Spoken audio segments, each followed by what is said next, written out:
tinggikan namanya,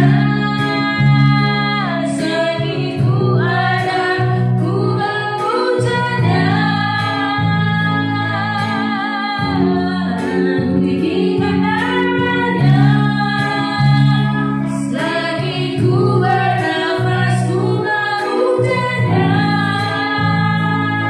Amin. Ku tinggikan namanya, selagi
membaca dafarmu pada hari ini. Berbicara Roh Kodes, kuasai kami, dan tidak ada satupun yang akan mencuri kebenaran dafar Elohim di dalam hidup kami.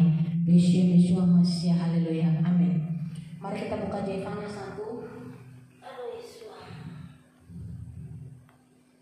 Yefanya 1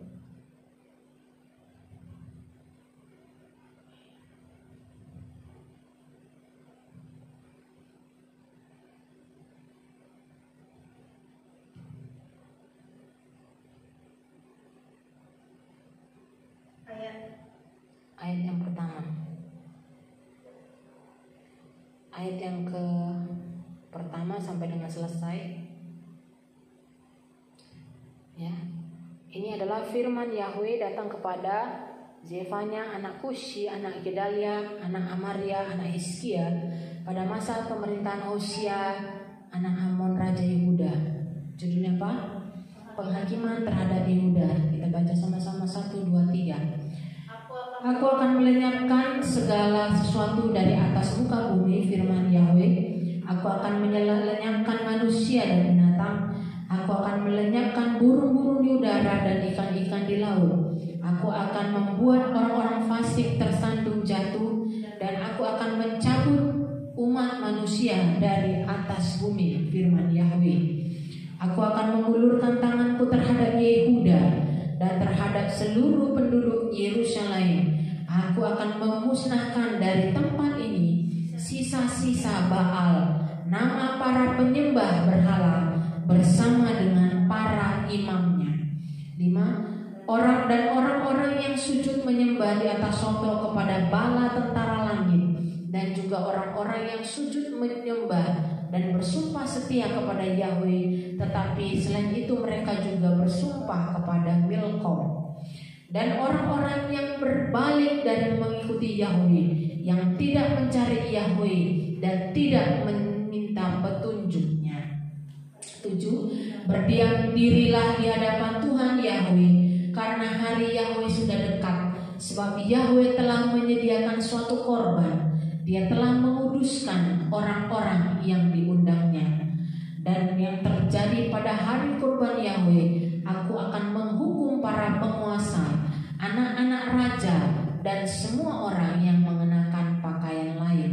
9. Juga pada hari itu akan menghukum setiap orang yang melompati ambang pintu dan orang-orang yang memenuhi rumah Tuhan mereka dengan kekejaman dan kecurangan. 10. Maka pada hari itu akan ada tangisan dari gerbang ikan, firman Yahweh, dan suatu ratapan dari perkampungan lain, dan suatu peruntuhan dahsyat dari bukit-bukit. Ya.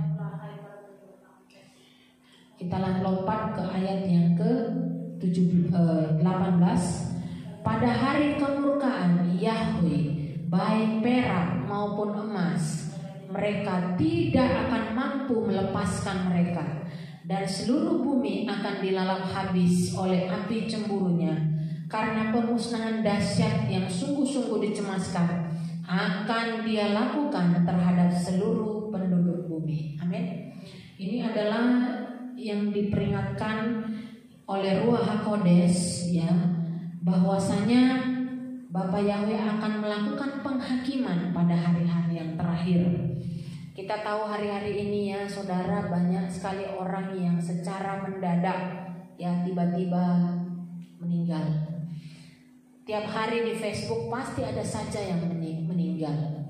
Saudara, ini adalah sedang di nubuatan Yefanya 1, itu sedang terjadi pada hari-hari ini, saudara. Di bulan Elul menyambut pergantian tahun Rosh Hashanah 5780 ke 5781, maka saudara, ada sesuatu yang Elohim sedang kerjakan. Bapa sedang membersihkan, ya, bumi ini. Bapa Yahweh sedang membersihkan setiap tempat sisa-sisa Baal dan para penyembah berhala. Nah, kalau kita perhatikan ayat 4, 5, 6, siapa saja yang diizinkan Bapa Yahweh dimusnahkan. Ayat yang keempat berkata, ya, dari ayat yang keempat, yang pertama, Bapa Yahwe akan mengulurkan tangannya terhadap Yehuda dan penduduk Yerusalem. Jadi saudara, penghakiman itu akan pertama kali datang di rumahnya. Jadi jangan heran ya, penghakiman itu datang di luar dari rumahnya, yaitu Yehuda, Yerusalem. Oke. Nah, kemudian penghukuman itu datang ke tempat para penyembah Baal. Ya. Penghukuman itu datang kepada para penyembah Baal. Ya, nama penyembah Baal dan imamnya. Kemudian saudara, Bapa Yahwe akan mengulurkan tangannya kepada orang yang sujud menyembah di atas soto kepada tentara langit. Nah, ini saudara akan diulurkan tangannya bagi yang menyembah benda-benda di langit, ya, menyembah dewi bulan, ya, menyembah matahari, ya. Nah, kemudian Bapa Yahwe juga akan mengulurkan tangannya kepada orang yang berdua tuan. Dia beribadah kepada Yahwe, tetapi dia juga bersumpah kepada Milkom. Nah, Milkom ini sama seperti penyembahan berhala. Jadi orang yang menduakan Elohim, orang yang menduakan Tuhan. Jadi bersyukurlah kita di tempat ini saudara. Apapun ujiannya, tantangannya, pergesekannya ya, itu ya, hati kita, tujuan kita, pikiran kita tetap melekat kepada Bapa Yahwe. Kemudian siapa lagi? Kepada siapa lagi Bapa Yahwe mengulurkan tangannya untuk menghukum ya, bukan untuk memberkati. Yang keenam, yaitu orang-orang yang berbalik dari Yahwe. Sudah percaya Bapa Yahwe, tetapi murtad saudara. Ya. Malas beribadah. Nah, kemudian tidak meminta petunjuk Bapa Yahwe. Nah, golongan orang-orang inilah yang akan mendapat uluran tangan dari Bapa Yahwe, ya, bukan uluran tangan untuk memberkati saudara, tetapi ayat yang keempat, tetapi uluran tangan untuk memusnahkan. Saudara yang dikasihi oleh Bapa Yahwe, hari-hari ini seberapa berat pun pergumulannya, seberapa berat pun tantangannya, mari saudara kita sungguh-sungguh. Ayat yang ke-7 berkata apa? Berdiam dirilah di hadapan Tuhan Yahwe, karena hari Yahwe sudah dekat. Sebab Yahwe telah menyediakan suatu korban, Dia telah menguduskan orang-orang yang diundangnya. Jadi ketika Bapa Yahwe memberikan undangan pada kita, maka jangan lupa ada satu oknum yang tidak senang ketika kita dekat dan memilih berdiam diri di hadapan Bapa Yahwe. Siapa oknum itu saudara? Siapa oknum itu? Setan. Siapa? Oke, Satan. Ya. Dan akan terjadi saudara, pada hari kurban Yahwe Dia akan menghukum para penguasa, anak-anak raja yang mengenakan pakaian lain. Saudara, Dia akan menghukum anak-anak raja. Apa artinya?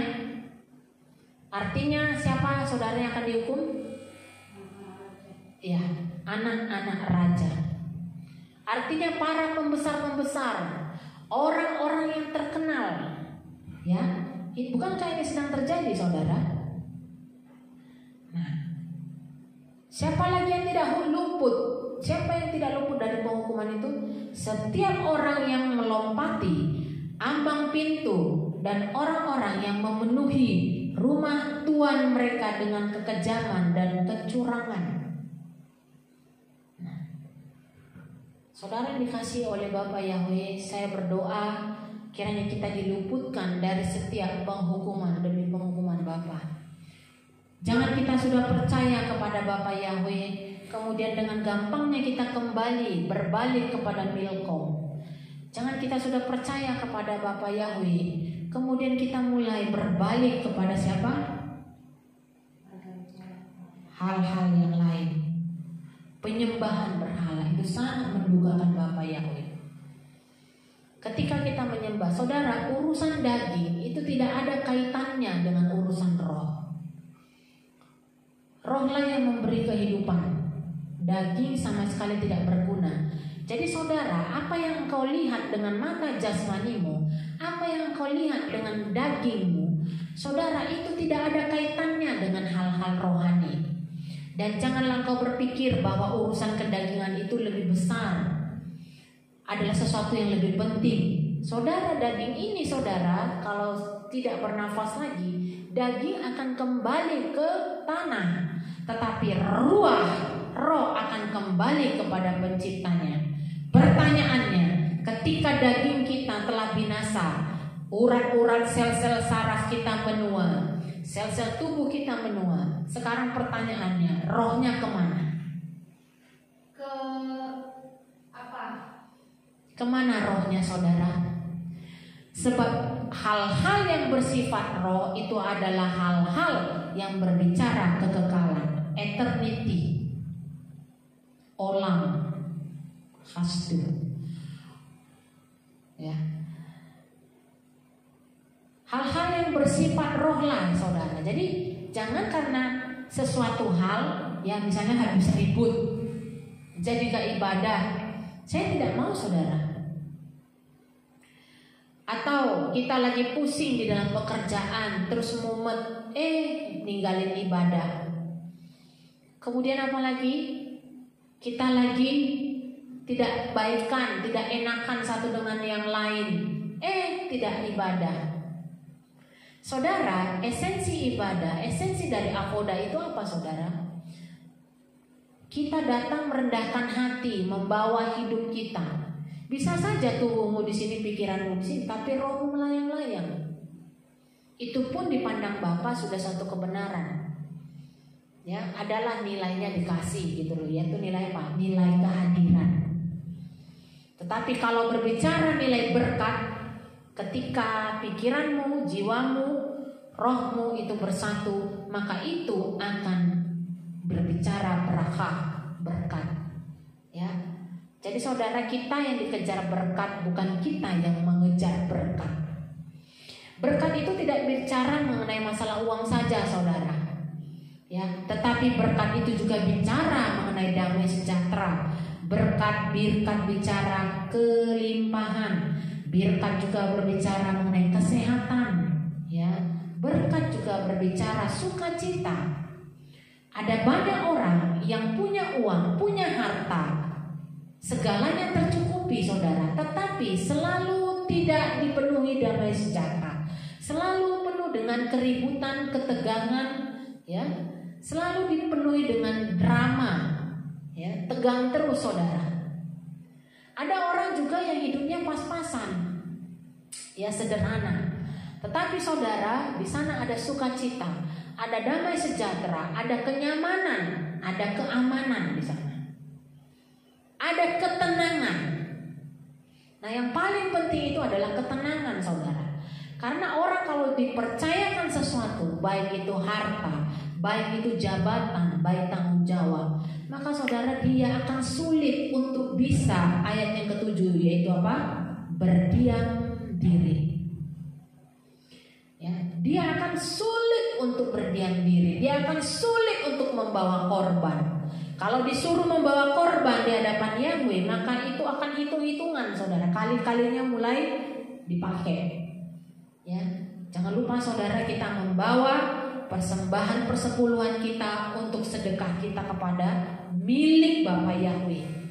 Karena sebagian penghasilan kita itu bukan milik kita saudara, tetapi itu milik Bapa Yahweh.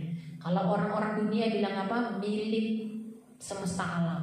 Ada yang harus kita kembalikan kepada alam semesta. Nah, saudara, tidak mudah untuk berdiam diri, tapi saya percaya ketika kita fokus kepada Bapa Yahweh, maka apapun persoalannya, apapun masalahnya, Dia akan tetap tolong, Dia akan tetap membela, dan Dia adalah Bapa Yahweh yang mencukupkan segala yang kita perlukan. Amin. Mari kita bagi pilihan.